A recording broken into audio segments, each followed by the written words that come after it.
And here's our main website commentary on BBC Radio Kent this afternoon. It is for a place in the first round of the FA Cup. Ebbsfleet United against Slough Town. Charles Webster alongside me for this game will take us through the main parts of the game today. My favourite FA Cup memory as a commentator is this very club, Gravesend and Northfleet at Villa Park in 1996. January 1996. I cannot believe that was 27 years ago. It just feels like yesterday. That was a tremendous day for this club. Could there be another one around the corner? Well, I was on the terraces that day, and it really was a great day out. The coaches going up the M1 to the stadium, and Villa Park in all its glory under the great Doug Ellis. Deadly Doug was their chairman, and playing against the stars of the day, including Gareth Southgate, I think, was in the Villa side that day. But every club has got FA Cup memories, and it's all about writing new ones. And today, well, this could be another chapter in Ebbsfleet's story, or it could be one in Slough's story. They come into this side with their player-manager, Scott Davis, trying to send them into the next round. And up front, they're going to be led by a youngster, George Alexander, who's a player on the books of Bromley. He's on loan here at Slough, and he's got 7 goals already this season, so he's ready to cause a cup upset. But Ebbsfleet, well, they've had a bit of a topsy-turvy season back in the National League this season, and it's not quite gone as well as they'd hoped. But today they introduce a couple of players who could change the equilibrium. One is Matthias Fanimo, who's a lightning-quick winger who's been plying his trade in Eastern Europe, in Croatia, Serbia, etc. But he appeared in a pre-season friendly against Punjab United in the summer, picked up an injury and hasn't been seen since, so this is his first competitive game. And on the bench for Ebbsfleet today, there's a new signing, Jordan Ebe, who comes to the club having been out of the game for a little while. He trialled with Chesterfield in the summer, didn't get a deal there, but he's come to Ebbsfleet. He's worked hard to get himself a deal here, and he's now signed, and he's in the ranks here. He started as a youngster at Charlton, went to Wycombe Wanderers, and then as a protege signed for Liverpool, and played for Jurgen Klopp before being sold to Bournemouth for £16 million. But his time at Bournemouth wasn't a prosperous one, and after that he drifted a little bit in the game, and as I say, he was out of the game for a while during COVID, which must have been very difficult to get back into things. But now he's back with Ebbsfleet. He's got a point to prove, and maybe Ebbsfleet will be the beneficiaries of that. So he comes into the side as a place on the bench alongside Luke O'Neill, Josh Wright, Amari Sterling-James, Dominic Polian, Ben Chapman and Shaq Courthurst. And on the starting 11 for Ebbsfleet, the goalkeeper is Mark Cousins. The back line is Hayden White, Hayden Hollis and Franklin Domi. A midfielder for Matthias Fanimo, Toby Edser, Us Sisse and Craig Tanner. And then up front, David Amu, another former Liverpool player who was there when Ibi was there, Nathan Okondoniero and Darren McQueen. So Ebbsfleet in relatively good shape. As they go into this one with 7 players on the bench. Their visitors have only got 5 players on the bench. Manager Scott Davis has got 1 or 2 players not available to him today, but the ones that he does have line up like this. Ryan Lutherer in goal, he's on loan. Josh Jackman, Dan Bayliss, Matt Lynch, John Goddard, who had a spell here at Ebbsfleet, Leon Chambers, Parilon, Davis himself, Temi Ewika, Tyrese Dice, Munashi Sondiri and George Alexander.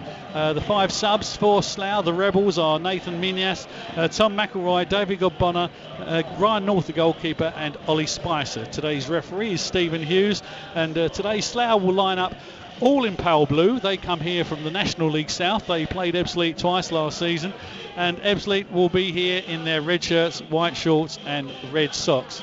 Ebbsfleet coming into this game on the back of a 2-0 defeat last week, which was a bit of a lesson for them against the Halifax side. Well drilled, well organised, well experienced in the National League. Ebbsfleet showing a little bit of a naivety perhaps in that game against a side that have been around the block a few times in the National League. And Weymouth were the visitors to Slough last week, and the 2 sides shared a goalless draw. So Slough, their season has been relatively okay. They're 20th in the division, Ebbsfleet the 16th in their division. So neither side having a great season, but a run in the cup, it can spur a side onto things in the league. It can also detract a little bit because players can become a little bit mindful of their cup exploits.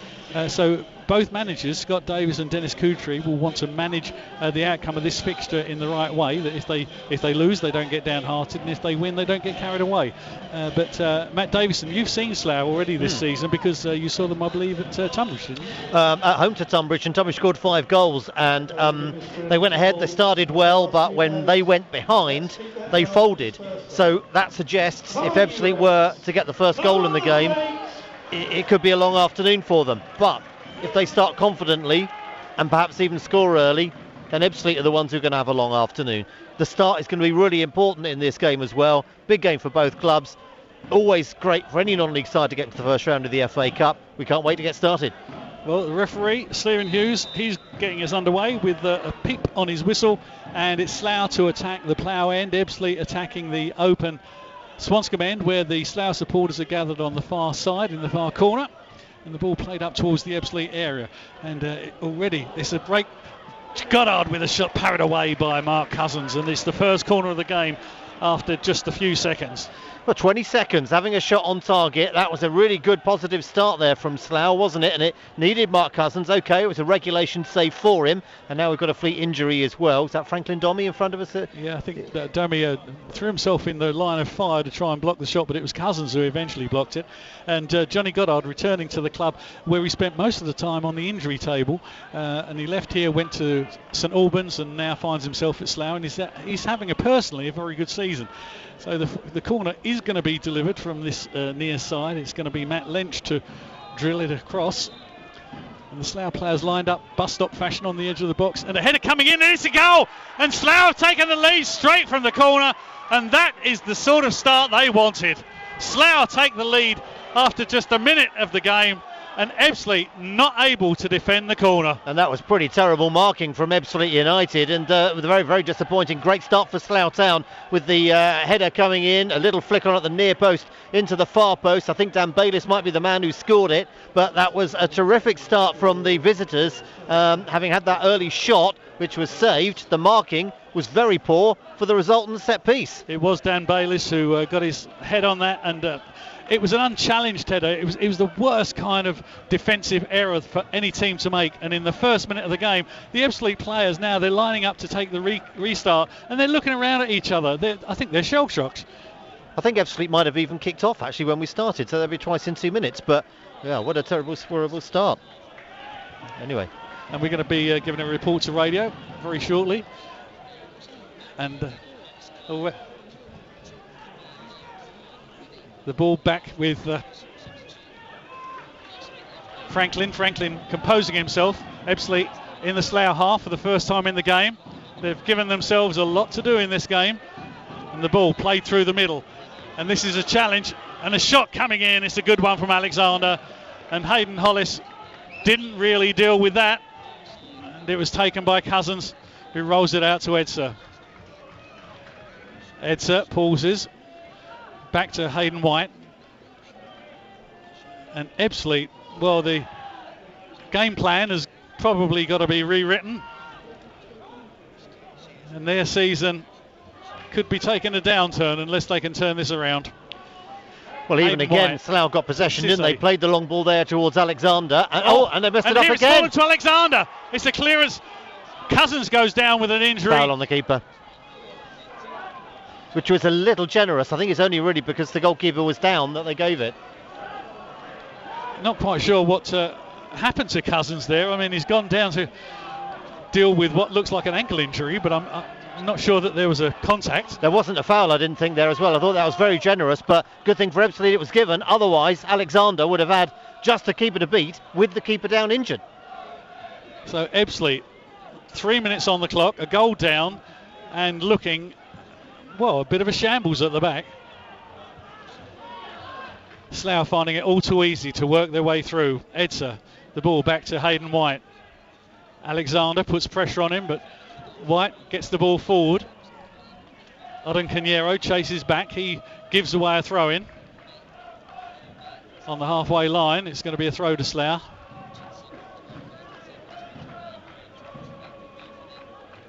The Rebels waiting to get the ball back from the fans in the stand. But this must be a start beyond the dreams of the Slough supporters. From their point of view, yeah, I mean, not just, they haven't scored a lucky goal. They have had the best of the play in the first 3-4 minutes of the game. They looked the better side. They've been playing on a front foot, haven't they? Yeah, absolutely. Ebbsfleet struggling to get out. This ball with Goddard. Goddard composed. Yes, there wasn't even a minute on the clock when there was a corner for the visitors. The Rebels played it in, and there was Dan Bayliss, the defender, to rise and head the ball home unchallenged to put Slough in front. It's Ebbsfleet 0, Slough 1. McQueen back defending for Ebbsfleet. Cisse doesn't get in a good challenge. It runs free. Tanner tries to connect, but Tanner goes down holding his ankle. The referee gives a free kick. I think that looked like a fair challenge, but the referee's decided it's a free kick. Yeah, perhaps a touch generous there, but to give a free kick to Ebbsfleet. Ebbsfleet have not got going at all. I mean, it's just interesting, the shape, isn't it? It's we were talking earlier, weren't we? McQueen is playing wide. There's a move through the middle. Odoconiero right hand side. I think some perhaps feel McQueen through the middle. I think for Nemo is sort of right midfield with Odoconiero just ahead of him, which is a little bit unbalanced. There's an awful lot going on the right hand side. Well, he's right of a 4 for Nemo, isn't he? Whereas Odoconiero right of a 3 in front of him. So yeah, whether he's going to be the overlapping fullback or the overlapping wing back, if you like, or wide player, well, we're yet to see yet. He's barely got a touch of the ball. I think we're overthinking it, Matt. At the moment. Yeah, just get the ball is the main thing. Don't worry about formations yet. It's a shambles. Yeah. Because Ebbsfleet can't get out of the final third. The ball going to be played in from the right-hand side. Lynch is there. A shot comes in and it's headed off the line. And it's a good job that Hayden White was there, because Johnny Goddard had another pop. And it comes in again and it's driven wide for a goal kick. Ebbsfleet are under siege at the moment. This is a dreadful start to the game for Ebbsfleet United. I don't quite know what is happening here. Whenever Slough get the ball, they look a threat. Whenever Ebbsfleet get the ball, they give it away. And looking at the countenance on Dennis Coutree's face, he is furious. I don't know if he could call the players into the dressing room and sit them down. I don't know where he would start. Another one. Hollis gives the ball away. It was given away to Jackman. Jackman was on the edge of the box. He could have taken a shot, but he tried to play it in. It's going to come out to the right-hand side. It's going to drop to Edser, who's defending. But Ebbsfleet, as I say, they're trapped in the final third. The pressure continues to come in. A man goes down. It's going to be a free kick. Iwika's brought down. Quite rightly, the referee awards a free kick to Slough. Right-hand side of the area. And they scored from a set piece earlier on. They will perhaps need to look out for Bayliss, the centre half. He's the big man who's walking up purposely towards that far post. And it's Matt Lynch is going to be the man to deliver the ball. They've got threats all over. Whenever George Alexander gets the ball, he looks a threat as well. He's having a tremendous season. And it looks more likely at the that Slough will get a second than Ebbsfleet will equalise in these early stages. That was Bayliss's first goal of the season, 25-year-old centre-back, once with Bracknell. But here comes Lynch. He's going to deliver this free kick. Two-man wall ahead of him. And Ebbsfleet got to defend. Lynch goes long, and it's headed clear by Hollis, who's wearing the skipper's armband this afternoon. Ebbsfleet somehow contrived to beat it away, but it comes back towards them. Hollis challenging for possession. A man goes down. It's going to be another free kick. And Hollis is penalised. And at the moment, Ebbsfleet can do nothing right. Yeah, quite right. Slough all over them at the moment. Yet another set piece. It's sort of panicky with the clearances, isn't it? They're not getting the ball to feet, which is their strength at the moment. Well, not at the moment, generally in the last few years or so. But at the moment, they're not able to do that. Every time they get the ball, it's more of a panicky clearance, and it's coming straight back at them. And we spoke before the game, Matt, about underdogs having nothing to lose. Well, Slough are playing just like that. And here comes the free kick. It's going to be floated in from the left-hand side. It doesn't reach its target. It's battered away. McQueen's trying to challenge for it, but he hasn't got the strength to win that one. And now the right-hand side comes alive. But some defending is protected by the goalkeeper from going out for No, has it gone for it? Yes, it's gone for the corner. So it's Ebbsfleet's first corner of the game. First bit of involvement for Matthias Fanimo, the new player. He's been there all season, but the man making his debut on the right side. Nice little tricky play from him. Try and get past his man, and he did all the work there in the end to win the set piece. And it's the first time Ebbsfleet have got into the area or anywhere near it. So the ball going to be floated across from the corner on the far side at the Swanscombe end. Arm raised by Tanner. Here it comes, near post. Oh, and there was a defensive header, and that almost curled inside the goal, but it's gone out again for another corner. I think that might have even hit the post actually from the initial effort at the near post. I think it beat the defender, beat the goalkeeper, hit the post, shocked everybody. So the corner to be delivered again. Where's it going to go this time? Everybody gathered at the front post, and I think Tanner's not been happy about what's happening in the goal area. It's bouncing around again, but they're going to get it away this time. And Slough break quickly down the left hand side. Ebbsfleet channeling back. Domey's there to try and slow them down, but the ball continues to run for Alexander. And Alexander not giving up in his pursuit,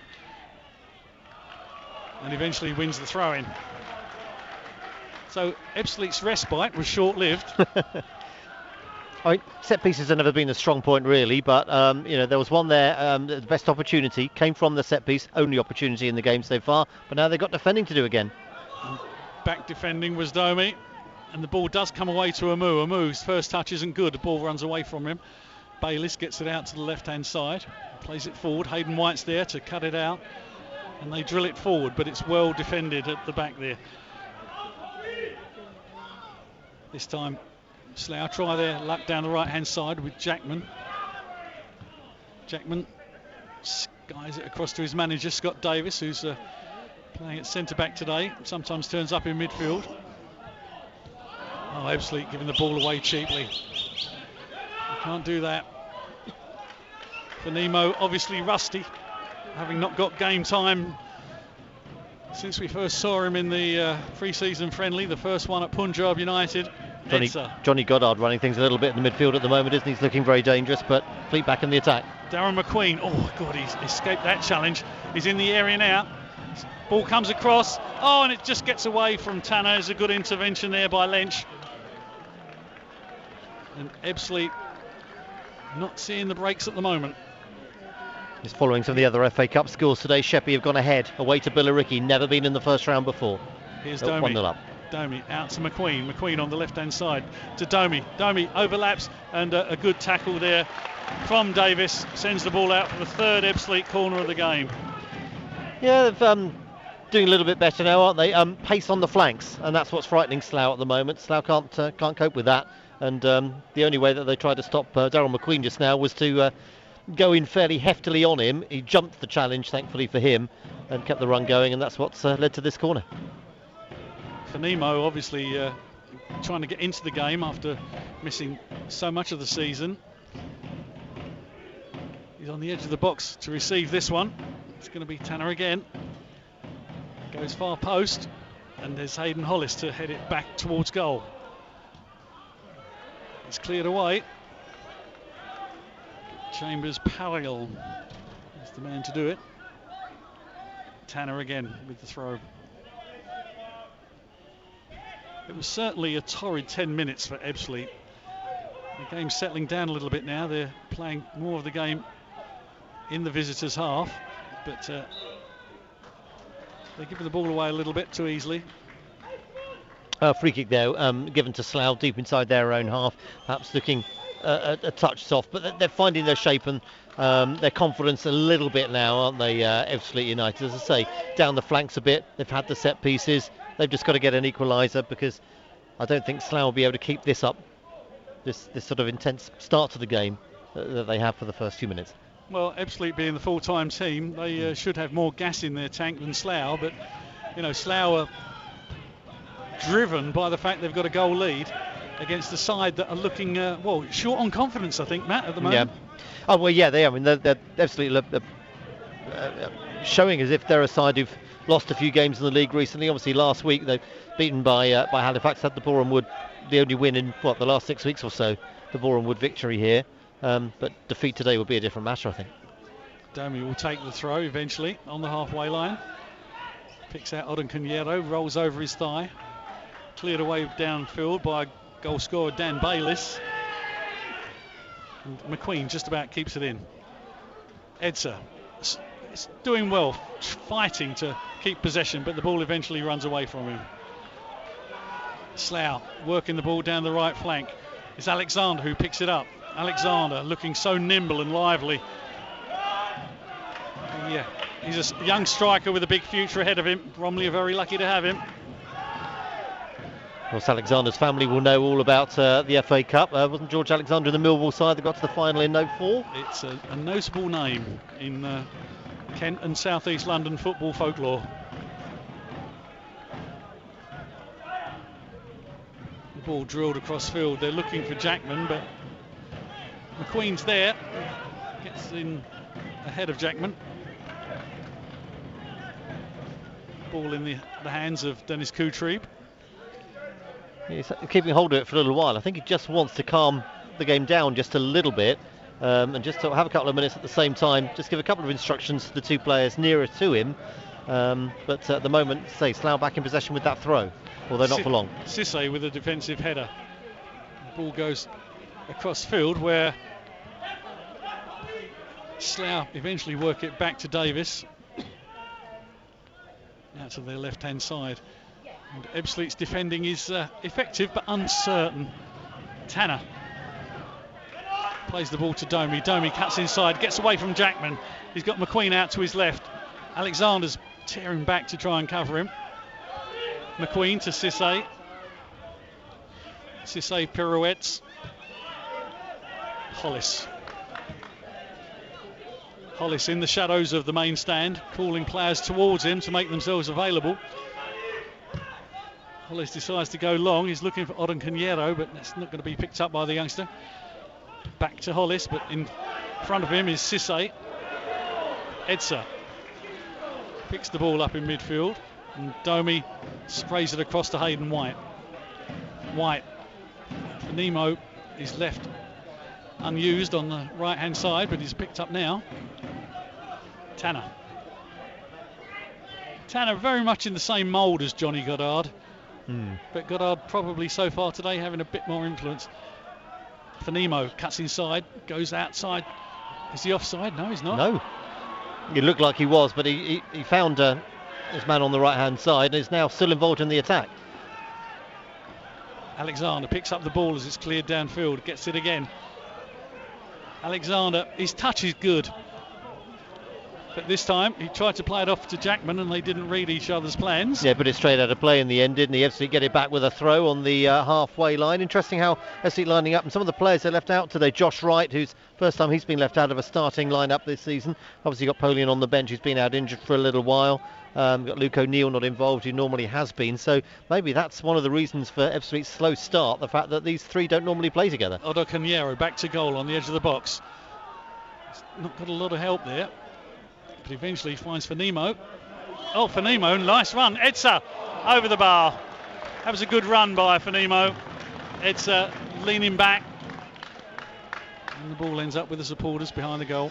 I think they're going to like Nemo when he's fit, isn't he? He's a very exciting player to watch. Just certainly likes taking on a player. And the link-up play there involving Odenconero as well was impressive. The pair of them combining well. And it was just Edser who knows where the goal is, but on that occasion just got underneath it. It was interesting just watching Hayden White there as Nemo came back to take up his position.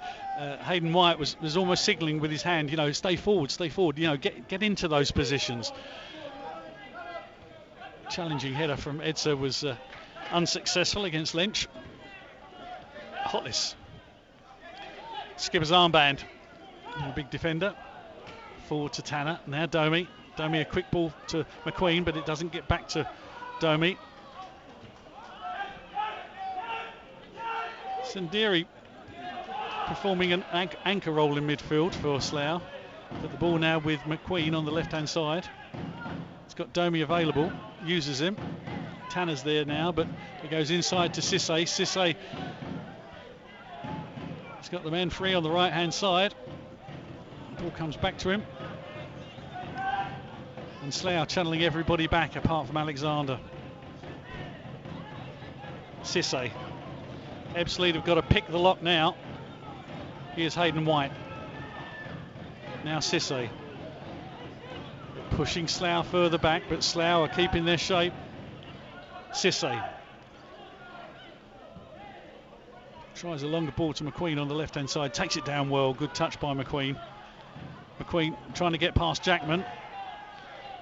The ball's going to go out of play. What's the decision? The referee says it's a goal kick. It was. There was a little bit of a push on him. Not enough really to give a free kick or anything like that. But it was patient build-up play from Ebbsfleet there. The midfield players passing it around each other, waiting for an opening. Slough doing well, marking every man up. So by the time they did get the ball out to McQueen on the left-hand side, they'd had to be patient, and McQueen was put under pressure from the fullback.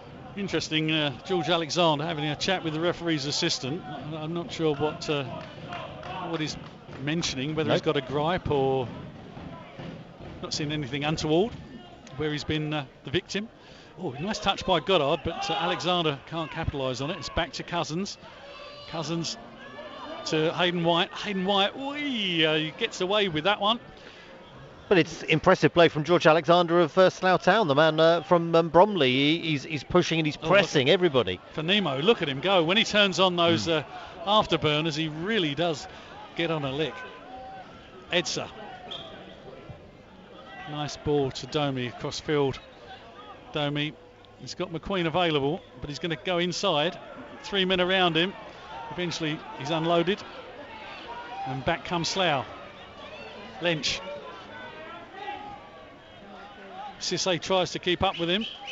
There was no challenge put on him there. I mean, admittedly his run was getting distance but wasn't otherwise threatening, but I'm surprised there wasn't a challenge put in on him by Cisse. He was right next to him but was just sort of waiting for the moment to put in an opportunity to try and win the ball, which never came.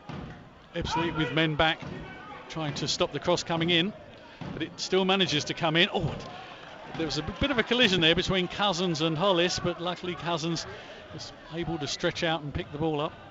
Amu holds on to the ball, which is good news for Ebbsfleet. Oh, they've got it. They can't be hurt by Slough. No, they can't. I mean, it was a nice little bit of play from Weaker on the left-hand side there for Slough a little bit earlier on. Just playing with Hayden White, getting the ball in, which was, I can say, an easy take for Cousins. He took a couple of attempts to get to it. McQueen set up by Tanner. McQueen taken out. It's going to be a corner. The fourth of the game for Ebbsfleet. Ebbsfleet leading the corner count by 4-1. Yeah, that's the one which I wondered whether it hit the post earlier on, but the others haven't really been that threatening. Need to do a little bit better with these. They've been quite tightly marked when these corners do take place. And well, everybody's back apart from Alexander again. Yes, exactly. There's 9 players in the box. And in terms of height, well, you've got Cisse there, but Hollis, I suppose, is the main threat for height, isn't he? But doesn't often come off. Ebbsfleet are not known for their aerial power. No. Tanner, he's got Edsa available, but he goes long again. Far post and a good punch by goalkeeper Luthra. I think he's on loan from Cardiff. Shot coming in. Oh my goodness, that wasn't too far away. Nathan Odaconero. That's what the fans want to see. Yeah, it's just having a go, isn't it? He got into a good place, waiting for there to be a gap, fired his shot in, used power rather than accuracy because it was only just over the bar. But again, a decent opportunity. They're getting closer. It'll come, but at the moment, Slough still leading by a goal to nil. The goalkeeper not had a great deal to do, but then again, nor was Cousins. And it's just such a shame. They look back on that first minute of the game where the goal was scored by Slough. Good for Slough to pick out Bayliss from the corner, but Ebbsfleet really should have picked him up. Slough with the ball again, and it's Matt Lynch who's been directing traffic with Goddard in the middle.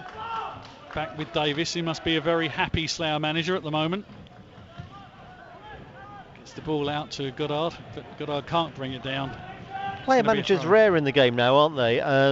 You wonder how much he's able to concentrate on the game and how much he's having to concentrate on his own game and plus the tactics of his own, whether he just hand over to his assistant, just say, it's yours on a match day, I'm going to play, but we'll pick the team before the game, or whether how much more he's looking at in the game than he would if he was just a straightforward defender. Must affect your game. It certainly must. Here's Edsa. Edsa escapes the clutches of Lynch. Cisse. Cisse not challenged. Finds Domi. Back to Cisse. Ebbsfleet's build-up is patient. Now with Tanner. Hayden White. He's looking for somebody to be available. He finds Fanimo on the right-hand side. Back to White. White. Got two defenders in front of him. He's now back with Edsa. Cisse. Domi. Sends the ball to McQueen on the left wing. Tanner. Has to change direction. Oh, it's inside to Domi. Domi was in the area, been pushed wide. Now with McQueen. McQueen gets across in. Can it be retrieved? Yes, it does. McQueen picks the ball up to Domi. Now Tanner. Tanner walks the ball along the area. And eventually pauses, rebuilds with the ball to Hayden White. Into Domi. Domi can't keep the ball under control. It comes away and goes to Hayden White. Edsa. McQueen. Domi overlaps to McQueen. And the ball comes out. It was cleared off the line by Bayliss. Fanimo getting that effort. He was unmarked, getting so much space, but he just found the 1 point which was blocked in the goal, unfortunately, for Ebbsfleet. Edsa to Domi. Well, Ebbsfleet are finding one or two gaps now in this Slough defence. Edsa, Tanner, and nobody coming in on the right-hand side. They've got all these right-sided players, but nobody was there. Yeah, they'd all gone central, hadn't they? And now Goddard's got the ball to be able to come away with it for Slough Town, the visitors. I think you were right, Matt. Progressively, Slough are going to find things a little bit more difficult in this game as Ebbsfleet sort things out. Cousins, well, that's an ambitious ball out to the wing. Oh, he's actually found Franklin Domi on this near side. Didn't he do well? He did very well to control it, yeah, using both feet. And now there's quite a bit of time to get it back to White and maybe start another attack. Or give the ball away, which they did do, but now Slough are giving it away back to Ebbsfleet again. Tanner recovers and escapes the challenge that was coming in from Alexander. It's going to be a throw on the far side. Fanimo, who I believe had a spell with Margate at one point in his career. So But he looks impressive. I mean, you've got to wonder how much match fitness he's got in him, and presumably he won't be fit enough to play the full 90. But earlier in the game, he's shone in at times, hasn't he, in periods of the game, and has looked dangerous and has started to entertain the crowd too. And here's Tanner on the edge of the box. Tanner, it's played inside. Here he is! Fanimo with a shot that's generated a corner. They're not marking him very well, actually, are they, Fanimo, Slough? A couple of times there, he's appeared. I don't know whether that's his movement and his positioning that I should be giving him credit for. Well, I was just I'm critical of the Slough marking. They're nowhere near him most of the time. He kind of ghosted in there unnoticed, and maybe that's one of his big qualities, that he can find space. But it's going to be another corner. Tanner will take. And Ebbsfleet looking for something to get back into this game. Will it be short or will it be long? It's going to be more central this time, straight into the arms of Luthra. All they're appealing whether it's gone over the line. It was straight into the arms. He fell down, and I think some supporters, no players, are appealing that he sort of fell over the line. But the fact there were no players appealing for it suggests that he did just keep it this side of the line. But he looked a little unsteady there, did Luthra, the goalkeeper for Slough. Well, he's a young man, 21 years of age, came through the Crystal Palace Academy. He's on a season-long loan from Cardiff. Maybe that was a little bit of inexperience there. And he answers that by sending the ball out of play into the sponsors area in front of us. Yeah, a little close to us, but in terms of the game, it's back in Ebbsfleet's possession with a throw on this near side, which Franklin Domi is going to take. In fact, he could do with going a little bit further forward, actually. But you often get players trying to take a throw in about 5-10 yards further forward. He was about 5-10 yards further back from where the ball went out of play. I think he was just trying to find a bit of space. Yeah. But he never did. You know, when the corner, the throw-in was taken, it was soon knocked out of play again by Slough. During the other games, Ramsgate have missed a penalty at Tottenham, still 0-0 there. Sheppey's still a goal up at Billericay, but here is where the possible upset is, with Slough leading by a goal to 0, although they've put the ball out of play. And when you're following the senior team, it's not what you want to hear, is it? That this is where the upset could occur. No, in that way around. But there's a long time to go. There's still an hour of the game to go, and Ebbsfleet are improving, and you do sense that probably a goal is going to come. But anyway, maybe Slough now will fancy a second. Goddard trying to slip the ball through to Alexander, but good defending by Hayden White. Reads the situation, and White is urging Tanner to get the ball forward. I mean, if you're a defender in this side, you want to see the ball at the other end of the ground as much as possible. And here's McQueen surging through the middle. In the end, runs out of steam, and it's going to be balled away again, but for the challenge that Tanner intervened. Sindiri keeps the ball, carried half the length of the field. He's got it back again. Lynch back to the goal scorer, Bayliss. Lynch again. Lynch a key figure in this side. Alexander, always poor ball to Lynch, and it was cut out by Cisse. And the ball over the shoulder of Ramu. It's going to go out for a throw-in. And the Slough fans are enjoying this one. They're over there in the sunshine. Come in decent numbers.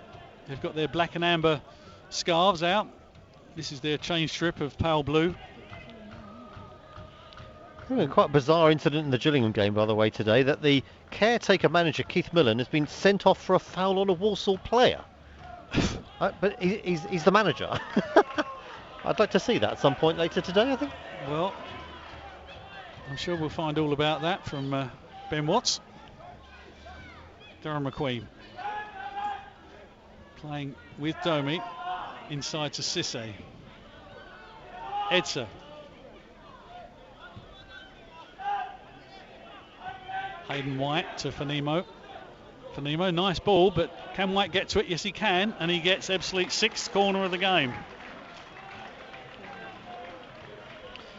So Tanner probably doing the most work of all the Fleet players with all the corner work. Yeah, he's busiest man on the pitch at the moment, isn't he, with these set pieces. Could perhaps do a little bit more with them, although a couple of them have been slightly threatening. It's more through perhaps defensive. But the best corner of the game came in the first minute when Dan Bayliss picks it out to head the ball home. Tanner, I guess this is going to be dropped into that cluster of players at the near post. The goalkeepers. Ooh, he doesn't look very comfortable with those. I think he's got the sun in his eyes, which certainly doesn't. Well, if he's got the sun. No, it's the wrong side, isn't it? The sun's behind him. He's got the sun. He's got eyes on the back of his head. Yeah. That was almost set up for a great joke. That if he's got the sun in his eyes, he must have eyes in the back of his head. Yeah, that's right. But no, just was. It's the other side, isn't it? So well, why has he twice dropped corners from that side? I don't know, but if there'd have been a Fleet player who was on the money, that could have been stabbed home. Tanner again, and there were players hugging each other in the 6-yard area. And Tanner waits. It's delivered. Goes a bit longer, but it's too long this time. Goddard's there. Nobody up for Slough though. Well, there is Alexander chasing now, but that should be okay for Franklin. Domi, no, it's not. Oh, well, actually, Cousins is going to come out and get it, but that was very close, and a collision there. What happens now? Alexander could be in trouble here. It's just he a yellow. Through on Cousins. It is just a yellow. I think they were both going for the ball. All the crowd are shouting off, but a booking will suffice, I would have thought, at this point of the game. It will be yellow. 32 minutes on the clock. I mean, it did look as though Alexander was going to win that race at one point, but clearly the ball ran away from him. It went through to Cousins, and one would like to think he could have taken evasive action.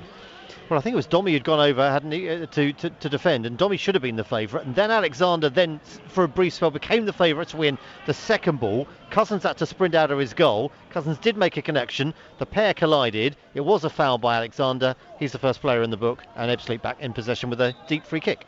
And it's going to be Hayden White to take it. Short to Tanner, back to White.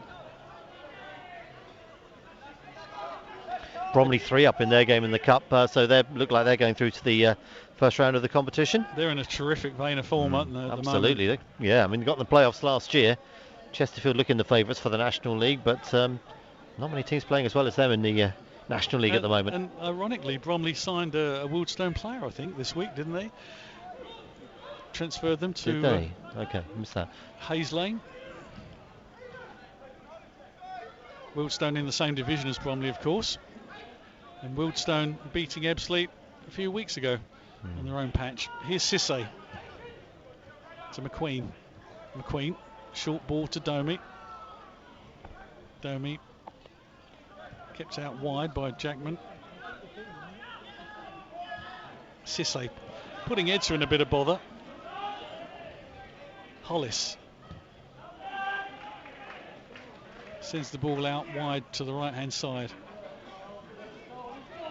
And now it's Hayden White. Amu. White being forced back, finds Tanner.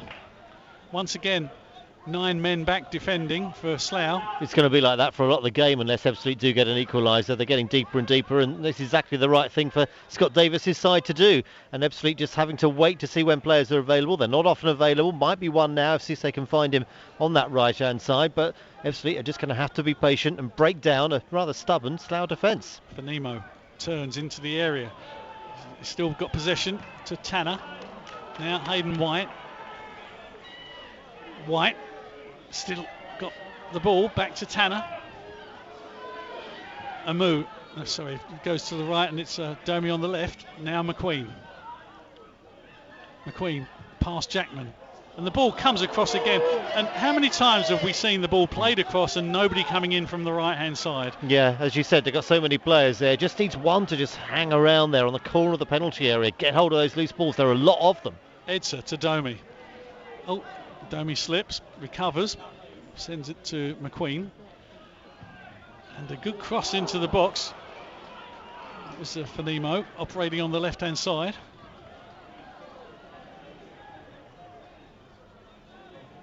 Ebbsfleet, there comes a point where patient build up becomes something that needs to be a little more urgent. Here's Fanimo. Well, I think credit to Slough at the moment. They're very happy to not have the ball. And doing very well without the ball as well. Domi to Cisse. This is where Ebbsfleet need a little bit more cut and thrust. Yeah, just actually to try and break through this stubborn Slough defence at the moment. They're really struggling to do that, aren't they? They've got players forward. It's that sort of next line back that they're struggling to get past. Cisse out wide to White. Amu. It's not 2 banks of 4 they're trying to break down, it's a 4 and a 5, and they're not able to do it, Ebbsfleet. And Amu imprecise with his use of the ball, and Goddard cuts it out. Alexander tangling with Hollis, and it was Ebbsfleet's ball. Throw in taken to Cisse. We've had 37 minutes of the first half. It's still Ebbsfleet 0, Slough 1. Fanimo, a nice chip into the box, dealt with by Davis.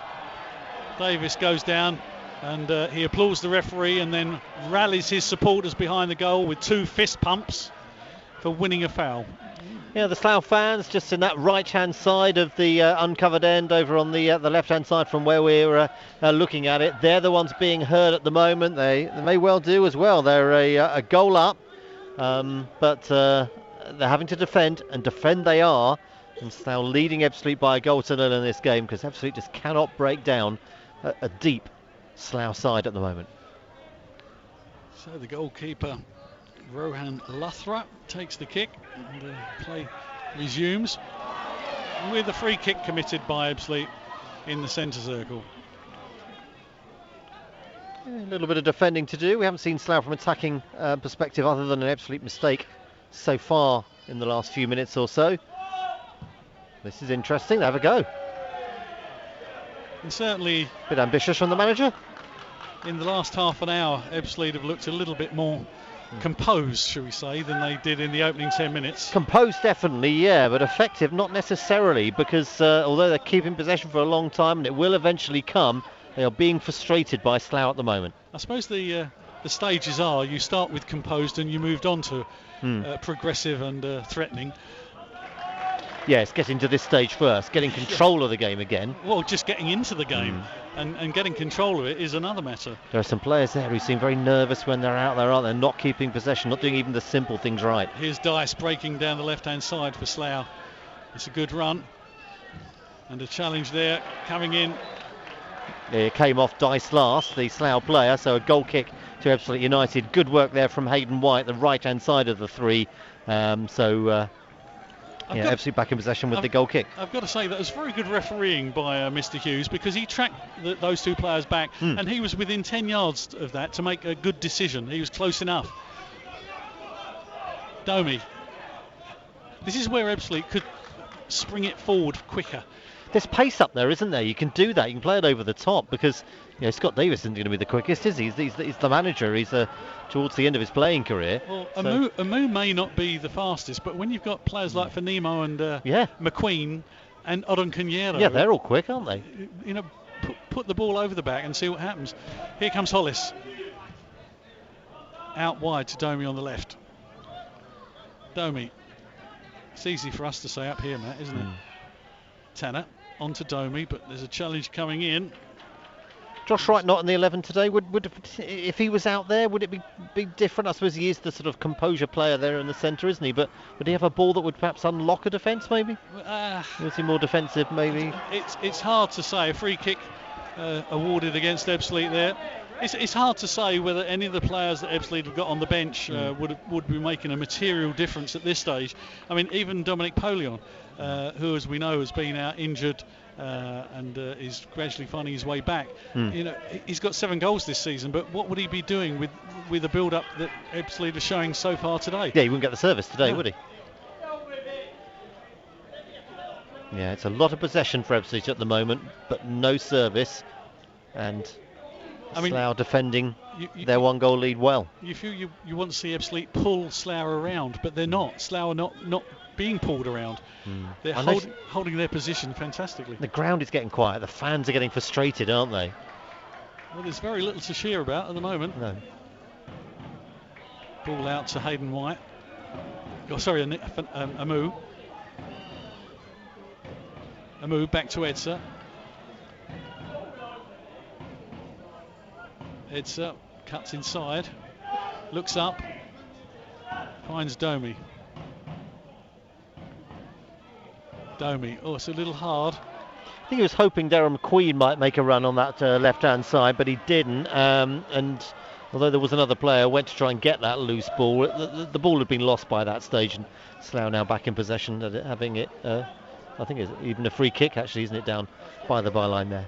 41 minutes gone so far of this half. The goal being scored by Slough in the first minute by Dan Bayliss, and since then Ebbsfleet really finding it hard to craft something that's going to trouble Rohan Luthra in the Slough goal. He takes this free kick. Cisse challenges, drops to Goddard.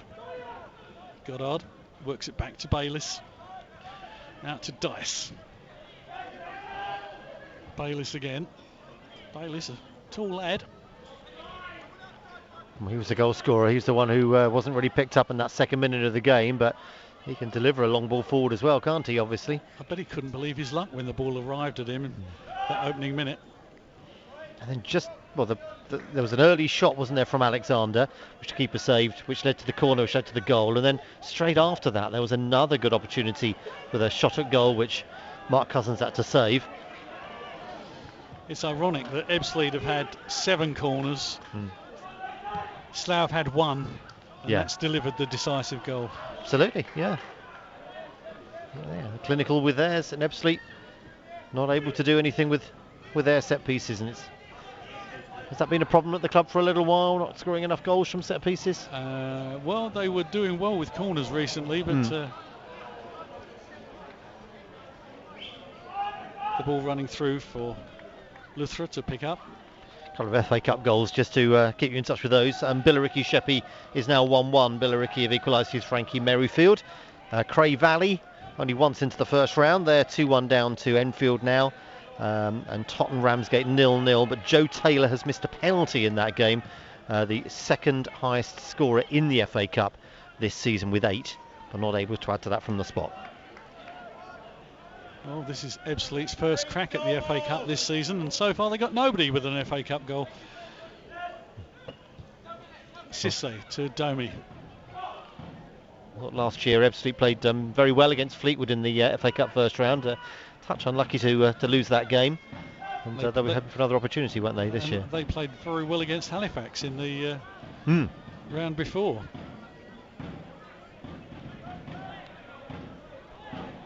Tanner teasing the ball out to the right wing. It's falling nicely, but Bayliss is there to swing a boot and get it away downfield, looking for Alexander. Well, he and Davis have done very well at the back, haven't they? He seems to get rid of everything, although he took a couple of attempts, did get sort of stuck between his feet a little bit, but he was in the end comfortable with it. Again, it's nice neat passing from 2 or 3 of the Ebbsfleet players. There's going to be a minimum of 2 minutes additional time to be played. You mentioned about player manager Scott Davis, and I think with Bayliss out there, a youngster, Davis is almost talking him through the game. Yeah. You know, this is going to be an education for Bayliss. Yeah, maybe one of the strongest sides he's played against, strongest set of forwards, National League, full-time forwards, but he's been up to the job so far. And I've been very impressed with him, as I have with a couple of Slough players. Ebbsfleet players I've been impressed with so far. Well, yeah, there have been players who kept possession well and have looked fairly composed when they've got it, but I don't think there's anybody really who's shone through from the Ebbsfleet side in the first 45 minutes, has there? I think Hayden White has shown some touches. Yep. Here's Amu, right hand side of the area. Can he get his cross? And he does. There's nobody there to capitalise on it. And once again, Ebbsfleet are not there when it counts. And Josh Chapman got in the way and did very well there by just getting himself in the way of the cross, but also making sure that his block ended up nowhere near any Ebbsfleet players. And there was one behind, there was one to his left, and there was one much further forward. And he found the one area where he wasn't put under any pressure, so he was able to clear at the second attempt. And the referee checking that the Slough man is fit to carry on, who's got an elbow injury by the look of it. Yes, that's it's not Sunderi, is it? Yeah, it could be. And various fans around us are heading for the refreshment outlets. It is Sunderi who's he's holding his hand, isn't he? He's got either an elbow or a hand in that sort of part of his body anyway. It started with his elbow, now he's holding his wrist. And if it's a wrist injury, it could be a problem. Yeah. Well, if it's any sort of injury, it could be a problem. He looks in some discomfort. Yeah, he's obviously gallantly decided to carry on and get it to half-time and see how he is then. And there goes the whistle. That's so half-time there. It is Slough's first half. And Ebbsfleet have had, on possession stats, far more. But in terms of actual clear-cut opportunities, they haven't created enough.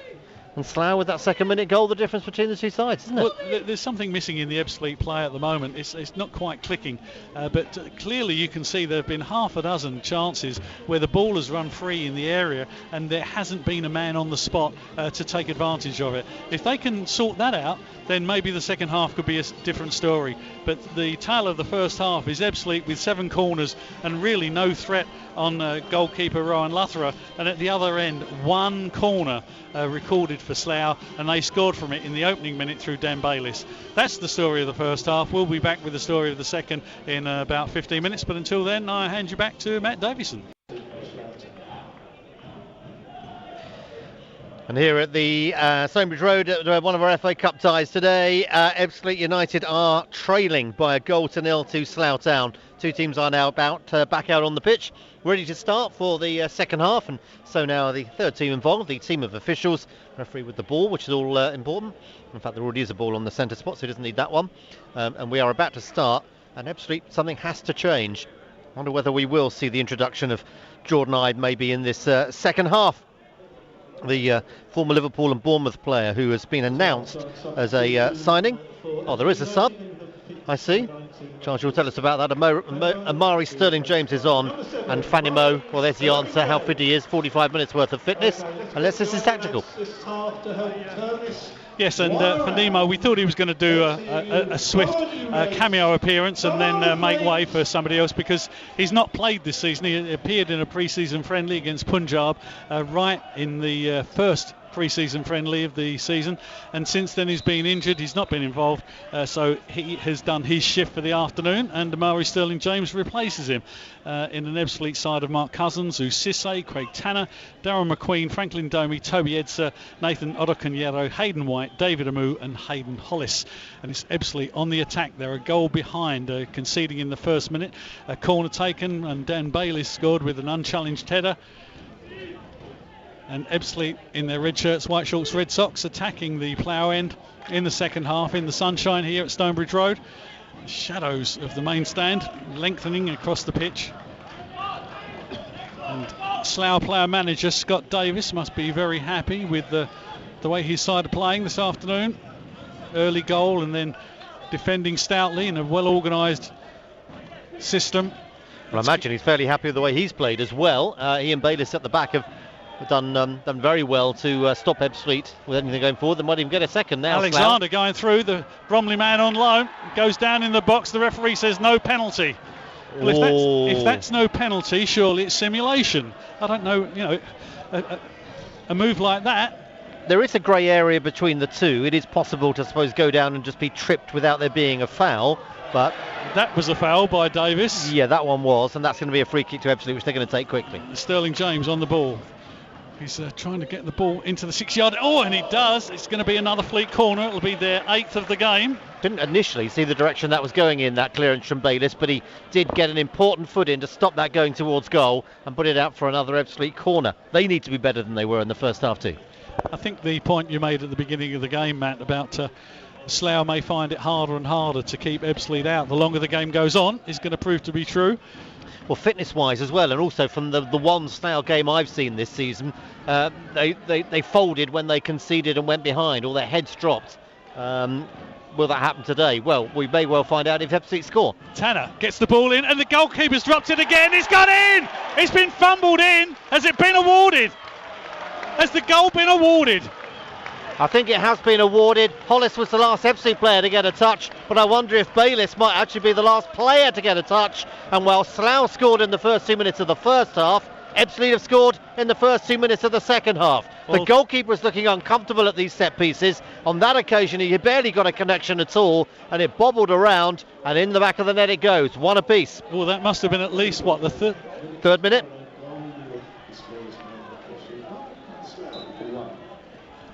It must be the third or fourth time we've seen the goalkeeper fondle the ball from a corner, and this time he didn't get away with it. The youngster on loan from Cardiff making a critical error there. And we'll be going over to radio for a report. It was a muted celebration. It may well be an own goal, but certainly the man who got the last touch, I think, was Hollis.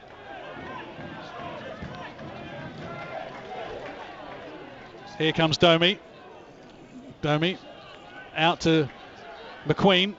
Domi on the overlap down by the touchline. Tries to create space back to McQueen. McQueen drops his shoulder. Can't get away from Jackman. Edser's out on the left. Inside to Cisse. Cisse to McQueen. Oh, and the ball to Edser. Chipped up. Edser goes out for the 9th corner of the game for Ebbsfleet. Can they do the same job again?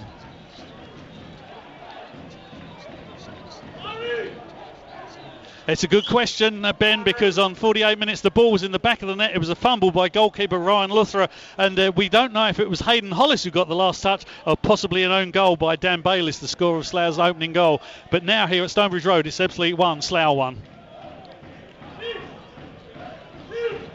Because let's not forget, a minute before Ebbsfleet scored, Slough had a pretty good penalty appeal, didn't they, with Alexander? Certainly did. The ball's long. The goalkeeper this time does get a touch. It's corner number 10 for Ebbsfleet. Yes, George Alexander went down. The referee once again was very close. He was up with play. He had no doubt that Alexander wasn't fouled. But I'm sure that Scott Davis will have a lot to say about that after the game.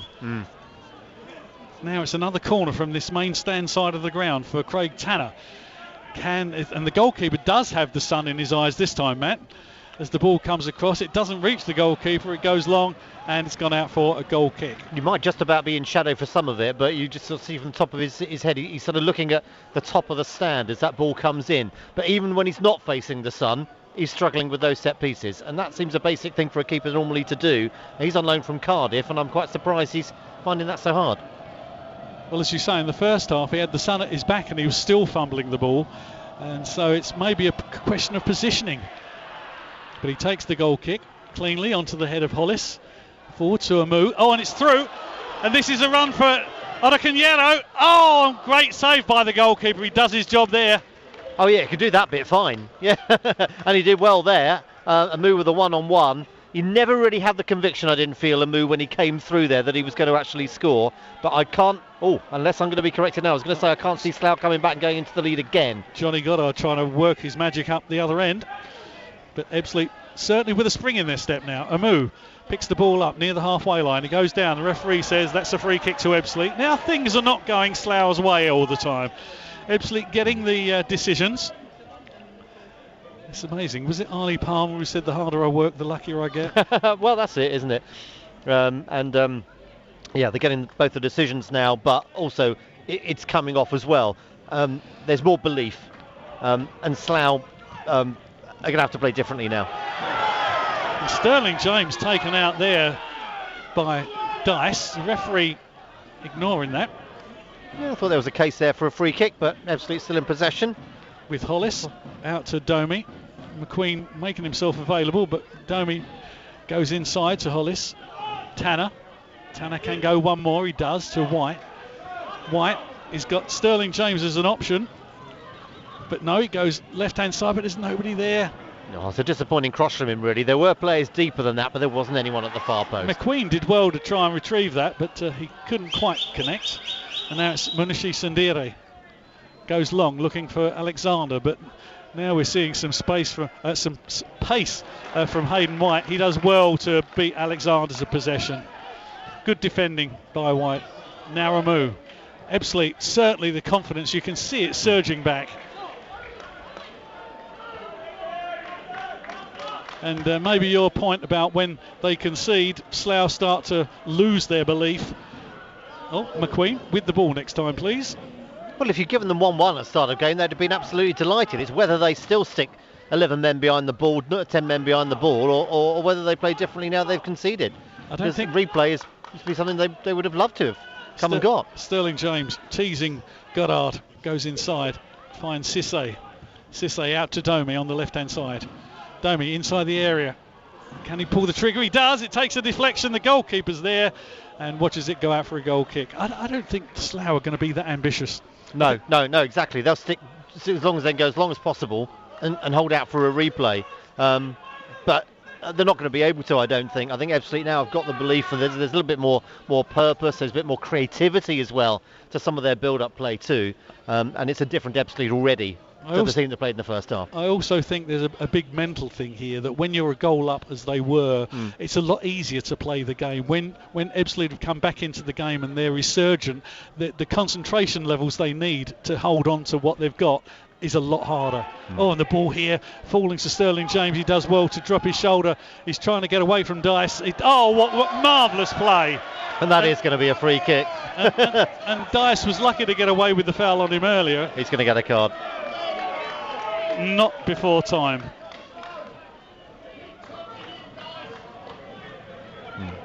And I would imagine Amari Sterling-James is a fairly happy football fan at the moment, being a Spurs supporter. We know one or two. Oh, yes, yeah. But that was a beautiful play by him. Well, I mean, he just had a little bit of a play with Dice, didn't he? And he wound him up. He sort of, touched on his left foot, touched on his right foot, touched on his left foot again. Didn't get any distance further forward, but he just took the mickey out of him, really, and Dice got frustrated and put a challenge in, which earned him a yellow. Well, I think we've got to give some credit to Dennis Kutrib here, because whatever he said at half-time has run through the veins of these Fleet players. They look a much tougher proposition now. Here's Goddard, and the Fleet players are back defending. Sterling-James is the man doing the donkey work. But here they come again. Dice. Sindieri to Lynch. This is the best spell of the second half for Slough. Ebbsfleet certainly don't want to give them another sniff. They're coming forward though. Ebbsfleet not defending in quite the same depth that Slough defended for 40 minutes in the first half. Alexander to Sindieri. Sindieri, shot. Oh, and it comes off of the body. In fact, I think it was the legs of Cousins, and the ball was away down the other end. Scott Davis is going to make sure it keeps away from Oroconero. And Iwika brings it out. A good movement there from Slough. They found the odd little bit of space, played a ball through. I mean, all of it is centred around getting a through ball that Alexander can run onto. But he did run onto that one, and Cousins did well to keep that one out. Dice gets a cross in, and it's a good one. And no, it's a second goal of the game. And the goal goes in for Slough, and it's Johnny Goddard against his old club. Goddard makes it 2-1. Well, unbelievable. Cross from the left-hand side there from Slough, who looked like they were going to just be content to try and hold out for a replay, but had a little bit of belief. They've had a couple of opportunities in the last couple of minutes, got a cross in from the left-hand side, and Goddard left in far too much space to put it into the bottom left-hand corner, and the upset is back on. And for 10 minutes, Ebbsfleet looked as though they were in the ascendancy, but now it's Slough that take the lead again. We're going over to radio for a report shortly.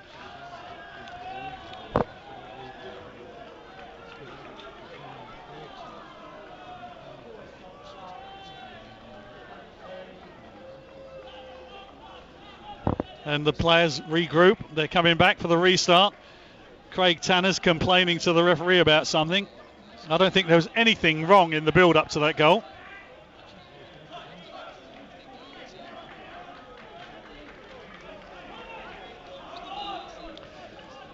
So Ebbsfleet concede again.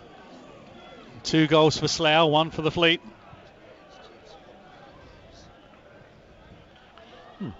Hayden White. Johnny Goddard be delighted to score against his old club. Oroconero to Tanner. Now Domi.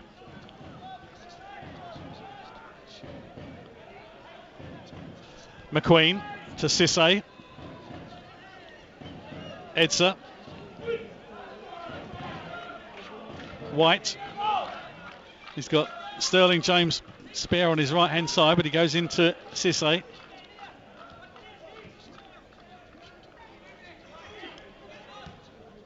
Sterling-James on the touchline. Strokes it forward. Oh, it's gone out for a goal kick.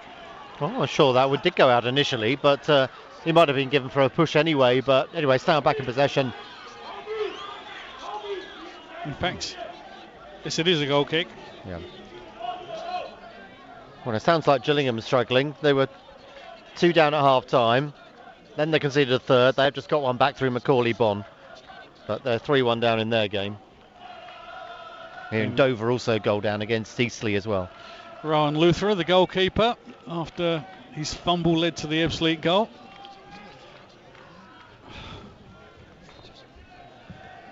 Takes the goal kick. Sterling-James, very active in the game since he came on. Bayliss to Sindieri on the halfway line. Strokes the ball out to the right-hand side. And now Slough with their tails up. Alexander. Now that's brought a cheer. They just see Dominic Polion coming on. Coming on, yeah.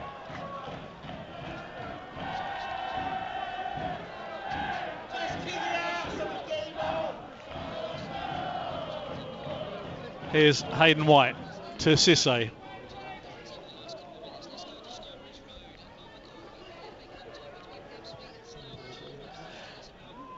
After 10 minutes of the second half, the Fleet were in the ascendancy, but that's been stopped in its tracks with a second goal for the Slough, and the goal has come from Johnny Goddard, the former Fleet player. It's Ebbsfleet 1, Slough 2.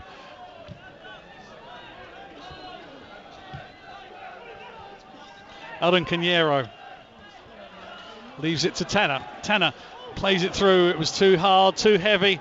David Amu wasn't going to get that. Interesting subplot with Dominic Polion coming on. It's an international week. He's an international player for St Lucia, but he's playing for Ebbsfleet today rather than St Lucia, so we don't know whether he wasn't called up, whether he was called up but was injured, in which case he's fit enough to play the last half hour or so today.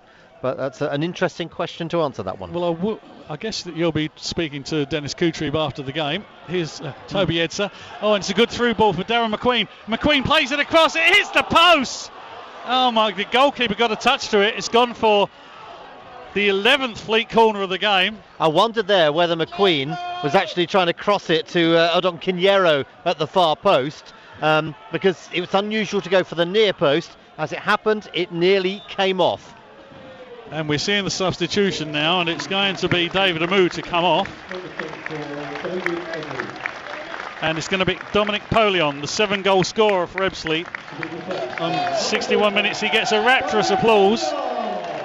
Now, it could be that St Lucia decided that as Polion had been out injured since the last international break, that he wasn't fit enough to be included. But he wasn't called up.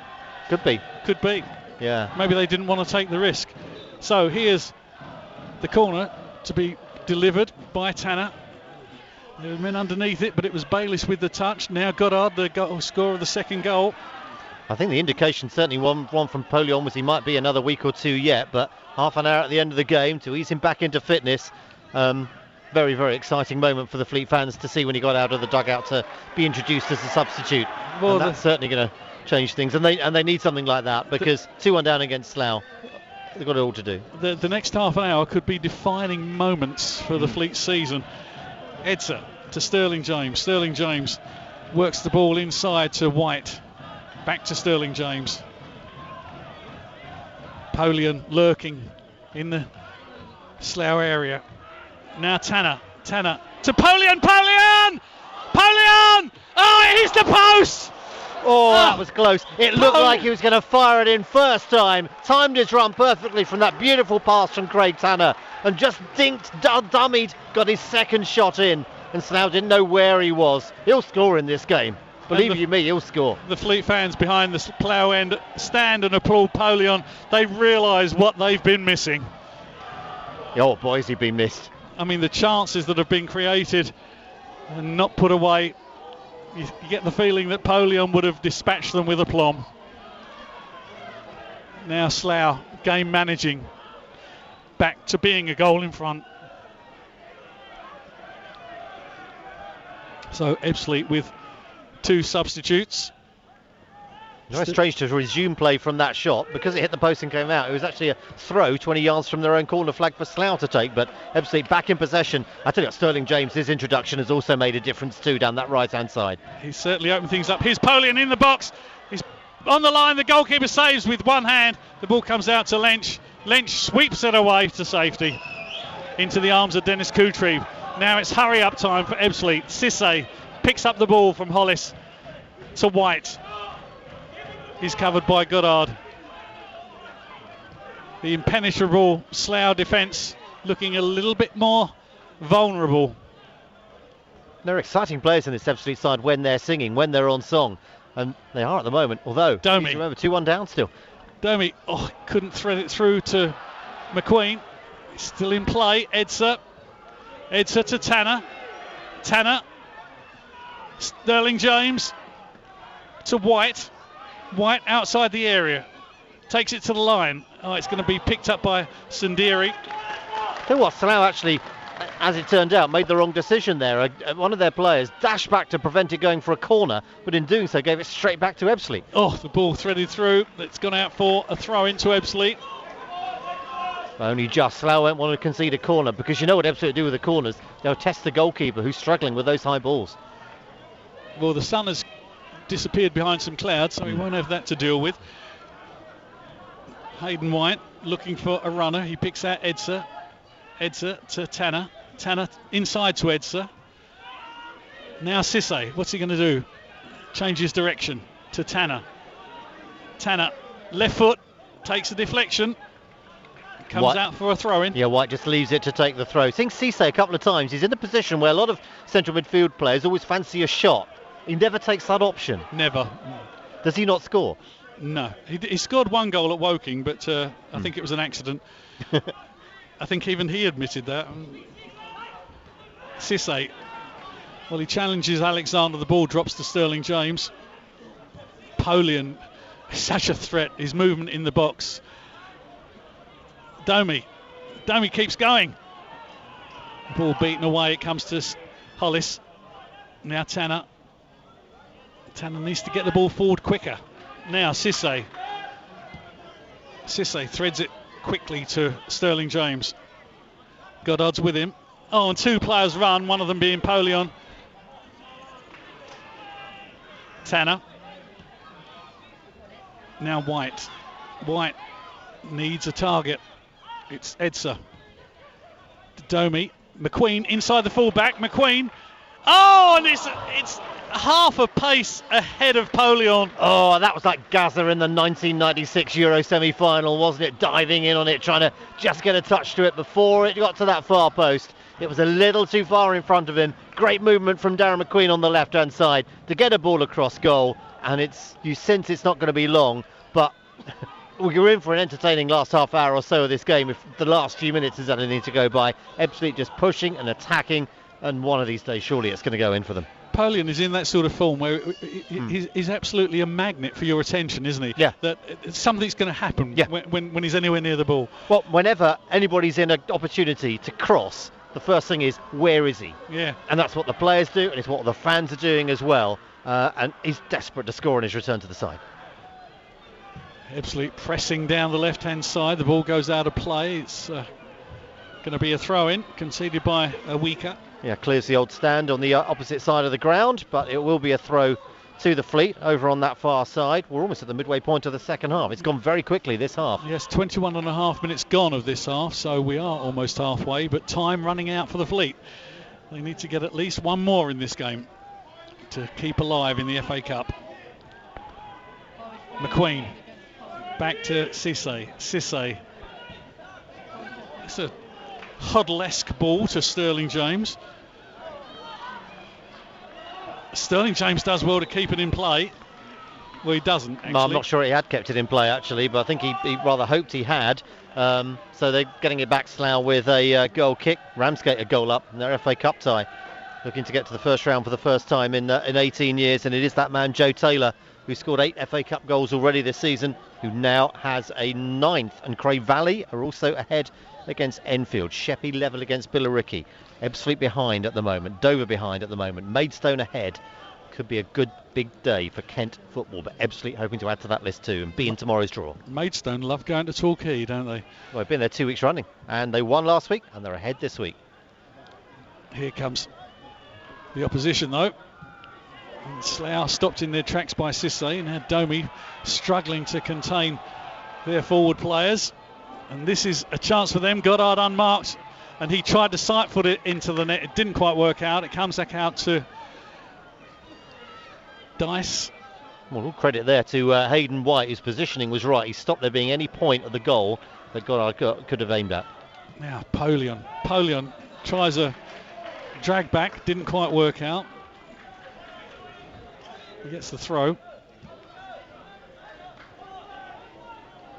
Dice has been living on the edge a little bit, some of his challenges. Yeah, he's on a booking, isn't he? So he will have to be careful. They might even consider taking him off soon. He's that close to another yellow. But yeah, you just wonder. I mean, he's got the job, hasn't he, of just stopping Sterling James down this right-hand side. And Sterling James is getting a lot of space.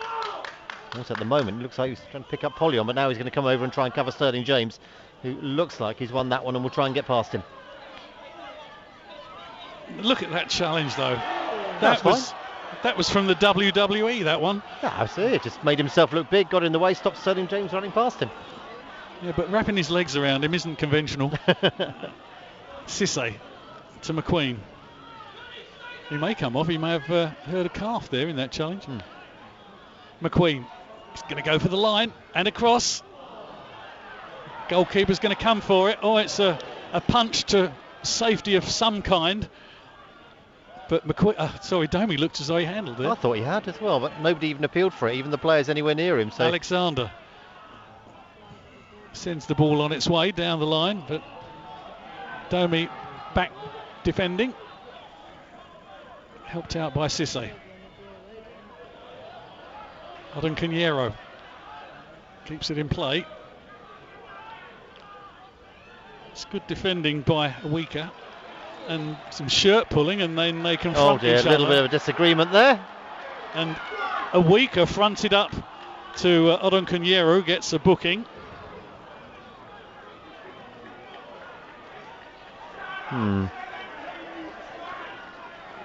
It was a little bit of pantomime.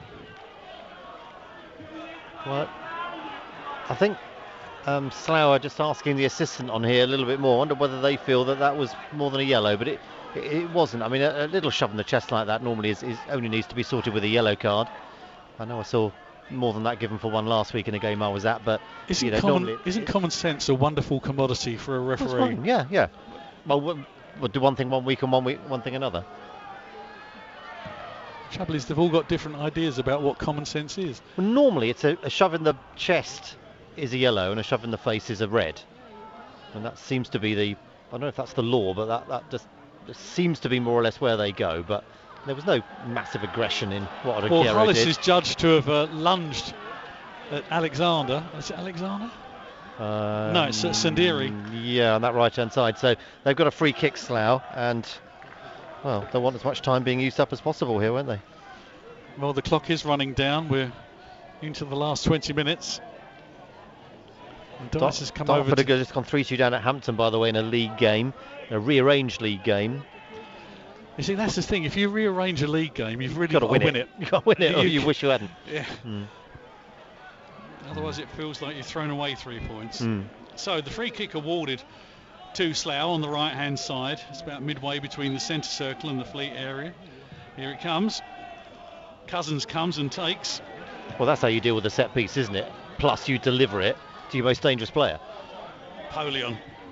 And Davis charging through Polion. The referee said, free kick. We'll take a free kick for that. Sterling James. It's wide on the right. He's got Goddard trying to shadow him. Now Tanner. Cisse. Tanner again. Sterling James. White holds back, but he picks up the ball now. Tanner moves forward.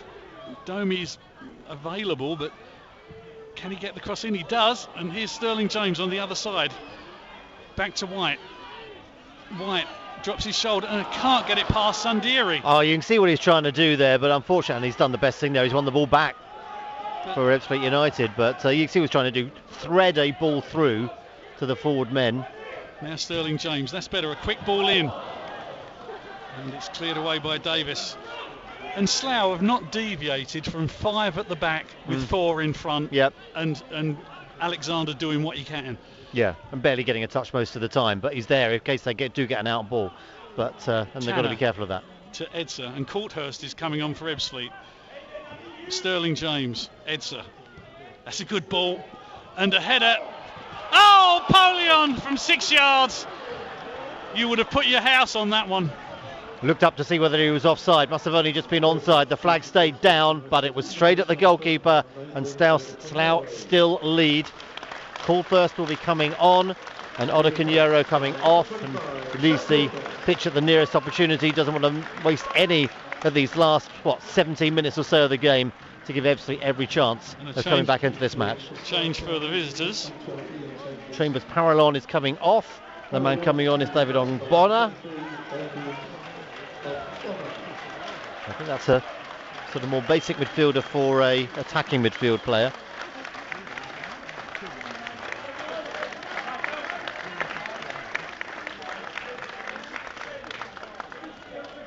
In Slough, they've only got to weather another 16 minutes, and they'll be in the hat. Maidstone are 2 up now in their cup tie at Torquay. A second goal in the game for Levi Amanchi. And Dartford are level at 3-3 in their league game. Amanchi, didn't he win the National League South Player of the Month for last month? Yes. Very good form. Sterling James goes along the line. One too many. Edser. Well, Edser, judged to have fouled. Lench has gone down, but it looked as though Lench once again wrapped his legs around Edser's. You can see why he's given it there, because Edser had gone in perhaps a little bit aggressively to try and win the ball. Possibly a play on. Most referees probably would have given there, but yeah, free kick to Slough again. And yeah, we see what comes from this, and it's another second towards Ebbsfleet going out of the cup, but they've got enough in this side. They've got fresh legs on the pitch. 15 minutes to go. They need 1 goal to earn a replay and 2 to earn a place in the first round. The man who's come on for Slough, Ogbone, as a centre forward. So they've added more strike power. And there he goes. He pulled back by Tanner there, wasn't he? And the referee has given an advantage. Now Alexander. He's unloaded.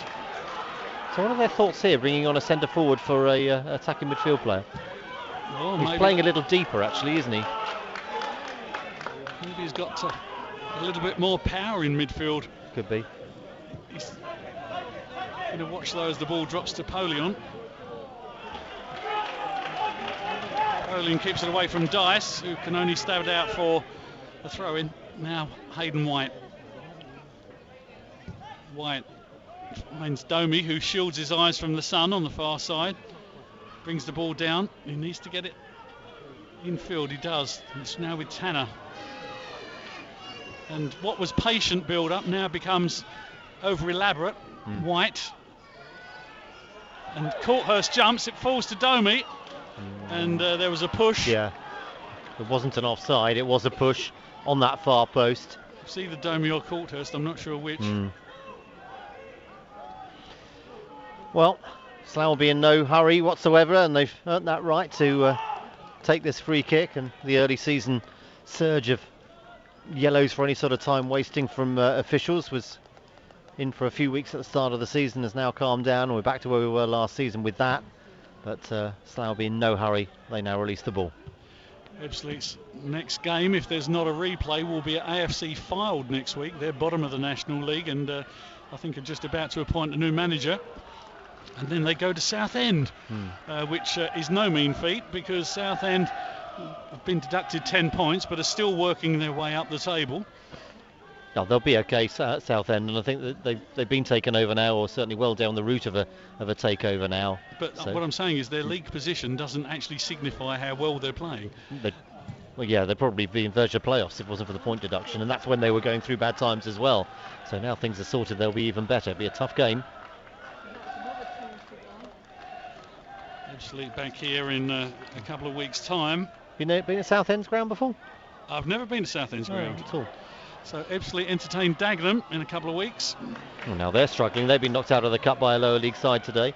A much lower league side, I think. Here's Courthurst. 2 divisions lower, Bracknell. To Tanner. Sorry, to Edser. Now Tanner. Tanner over the halfway line.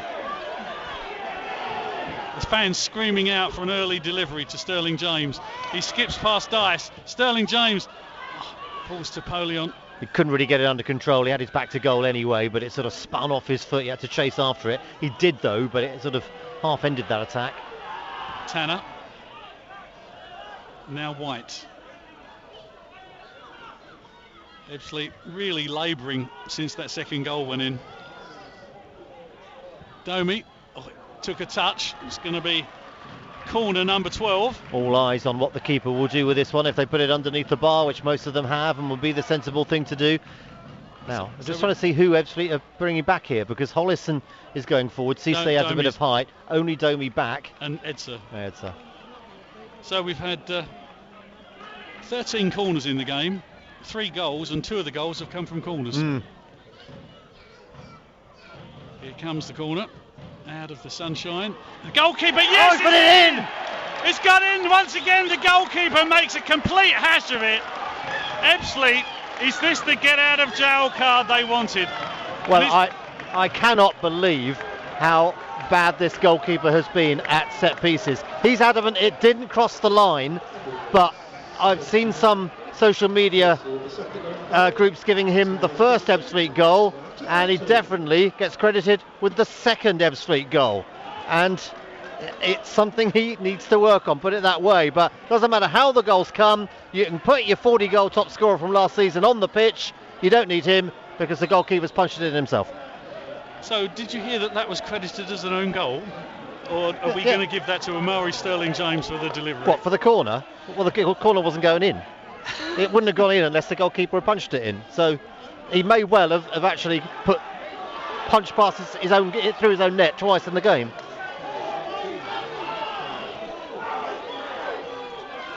Ebbsfleet could be saved by the Slough goalkeeper. Rohan Luthra punches a corner into his own net. It was delivered by Amari Sterling-James, but the keeper, what a hash. It's Ebbsfleet 2, Slough 2.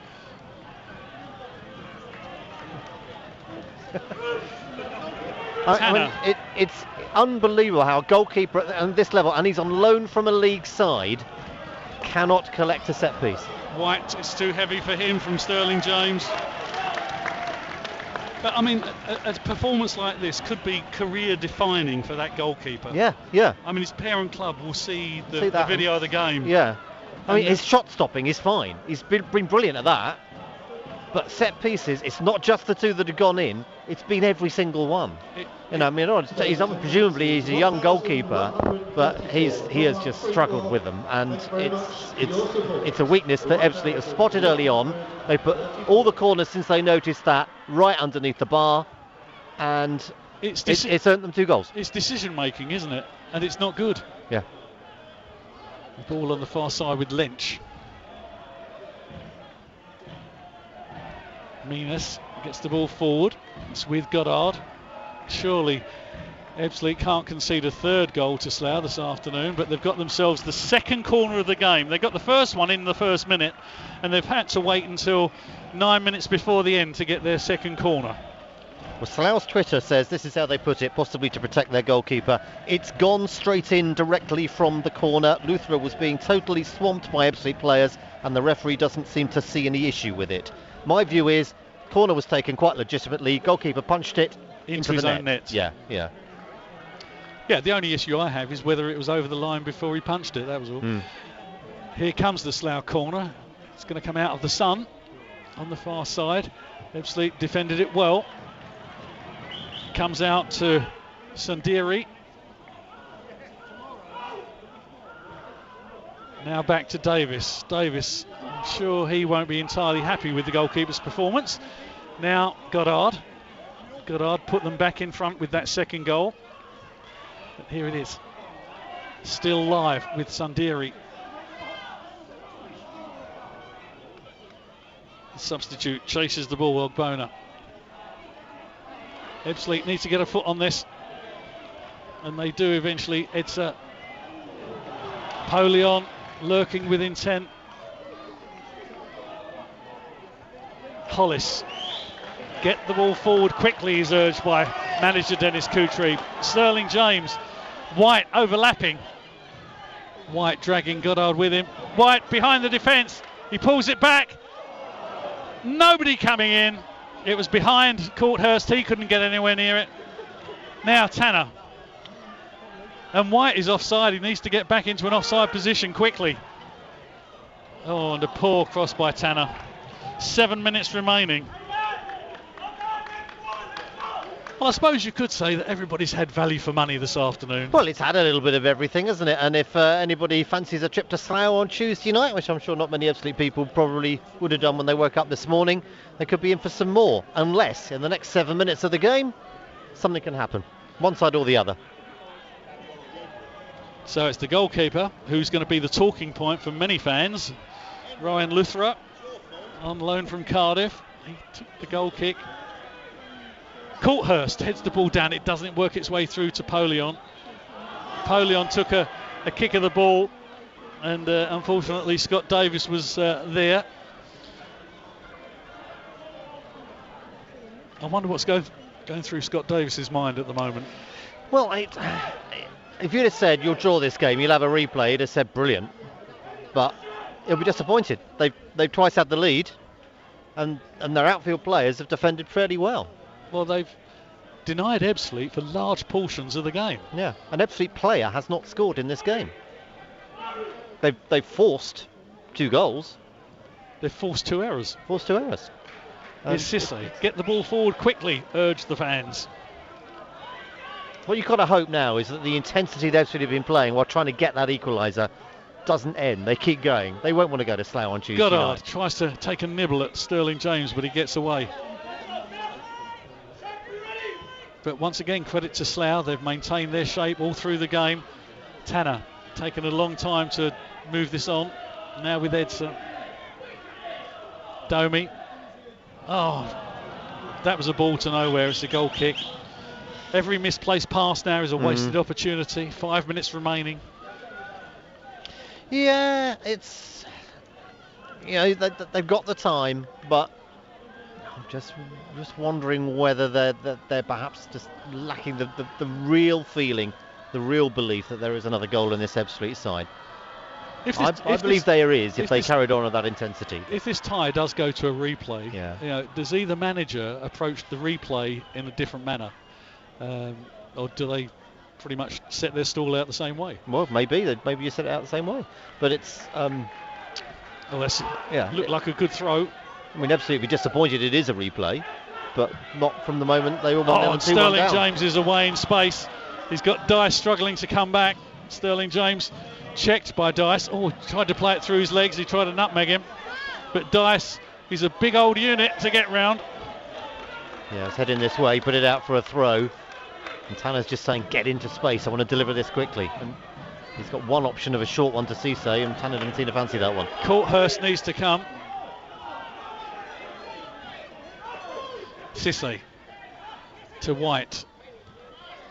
Cisse again. Hayden Hollis. Edsa.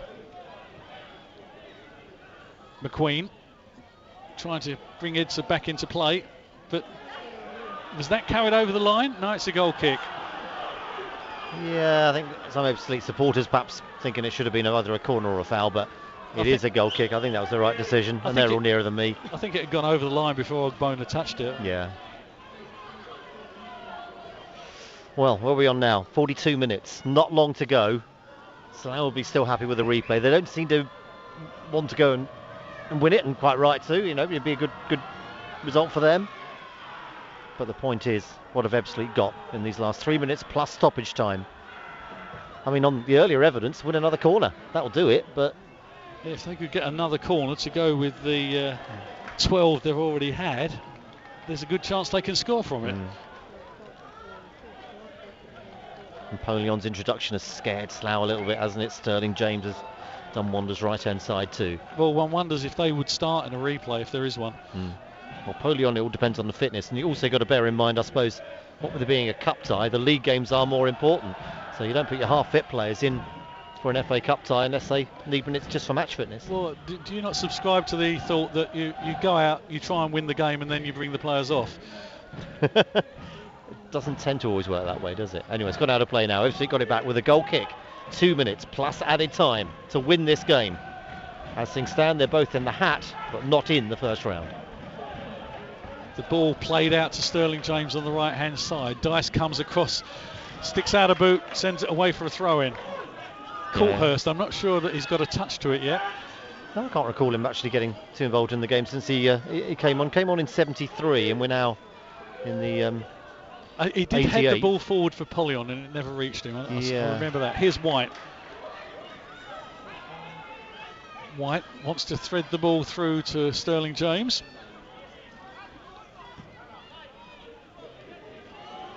Cisse with a thunderous shot over the roof of the stand. Well, that'd be why he doesn't shoot very much from distance, because that's a wasted opportunity. There are players in better positions, but Yeah. And that's why why he doesn't score. Yeah. You know, when you shoot and it ends up in the car wash next door, you know it wasn't a very good shot. You know, it probably wasn't your day, but anyway.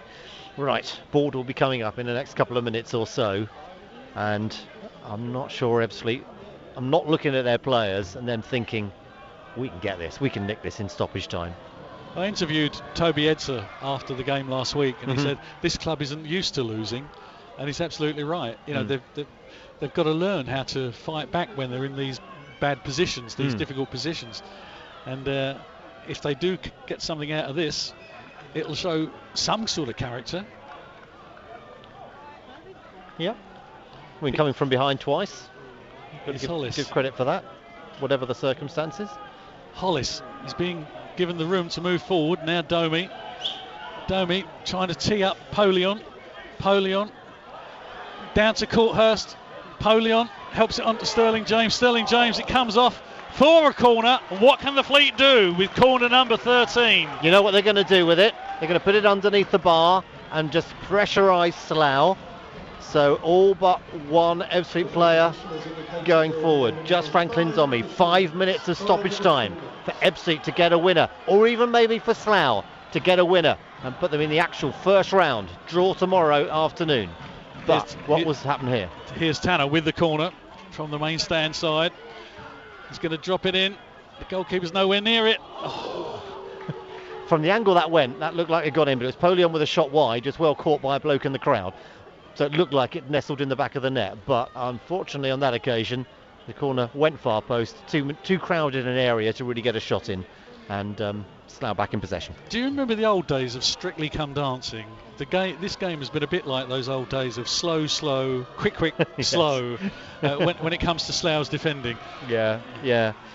And you know, Ebbsfleet would have done the same thing in their position. I'm sure. Oh yeah. Lench playing the ball down the line, trying to pick out Alexander. It's going to drop kindly for Sandiri. He's had a good game. He'll fancy his chances. Here's Goddard. Ebbsfleet played away gently by Hollis, but not effectively. They're still hustling to get it away. Sterling James. Now That's White. Good actual tackle there coming in, I think, from Franklin Domi there, who just got in the right place to clear the ball away as it was going to run through to Alexander on this near side. So Ebbsfleet getting possession back, and time is running out. We've had 1.5 minutes of the minimum of 5. Tanner checks. No apparent urgency to get the ball forward. Patience is the virtue. The fans baying at Tanner to move the ball forward quickly. And Slough allowing him to walk with the ball. And Tanner opens his palms to the skies and goes, well, what could I do? Sterling James. Dice is there for company. Dice all over him like a rash. Now Dice falling over. Gets the ball away to Ogbonna. It's been a very effective performance by Slough. Certainly not a dirty performance. Yeah, they defend very well, don't they? Very organised defensively. Very smart play. Yeah. Tanner, Edser, now Sterling James again. They've got to get it in quickly. Headed away by the goal scorer of the first goal, Dan Bayliss. Now Polion. Bayliss is there, and he guards the ball carefully. And for his troubles, Bayliss gets some encouragement from the Ebbsfleet fans behind the goal. Bringing on Nathan Minas, taking off George Alexander up front for Slough Town just for the last couple of minutes or so of stoppage time. It's something which just uses up a little bit of time. It won't use up much now. Referee's added on, but yeah, that's positions we are at the moment. Just one change, and everybody heading to Slough on Tuesday. And the shadows from this main stand almost reaching the far side now. As the autumn sun sets behind us. Lovely and warm last weekend, wasn't it? About 22 degrees or so watching football. Unbelievable. In shirt sleeves last week. Cisse to Edser. Ebbsfleet running out of time and running out of chances. McQueen, oh, that's a poor ball to McQueen. It's easily dealt with by a weaker. Wasn't wide enough there from Edsa, was it? It just didn't quite find him on the left-hand side. All right, Now, last chance. Hayden White to Sterling James. On to Tanner. Tanner ball down. Well, the referee said no, it's a goal kick. No, you don't really get those. I mean, and Tanner, maybe he was clipped. He's having a conversation with the man himself, who all ends happily deemed to have fouled him a weaker, but no, it wasn't. Desperate times, yeah, desperate measures. Yeah, I mean, it is a disappointing result. Okay, Slough unbeaten in the last 7 games, league and cup. In the division below, but Ebbsfleet would have expected to have won this game, and all the possession they've had, you would have expected them to do it. But they've needed 2 huge errors from Slough really to even get to what they've got. But Ebbsfleet have now conceded in 11 straight games. Yeah. If they go into Tuesday's game and they concede, they're going to be in trouble. They've got to go into that game, and the first thing they've got to think about is we do not concede. Here's Courthurst going through the middle to Sterling James. Sterling James cuts inside. Oh, lovely drag back, but he's brought down and the referee doesn't think that's a foul. There was a case for giving that, but never mind. They've just got to keep going. Last few seconds. That's the 5 up now of stoppage time. That is a free kick. Foul on Tanner. He's tempted to take it quickly, but you load it in, I think, these. You wait till the referee is ready, wait till everybody's in position, and then you load it in. Well, the referee wants to book him. Well, book the player involved, who is... Is it Lynch? Yes, I think it is, isn't it?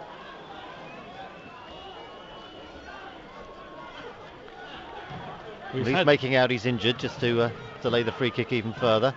And it is Lynch. It is Matt Lynch, and yellow card. We've had the 5-minute minimum.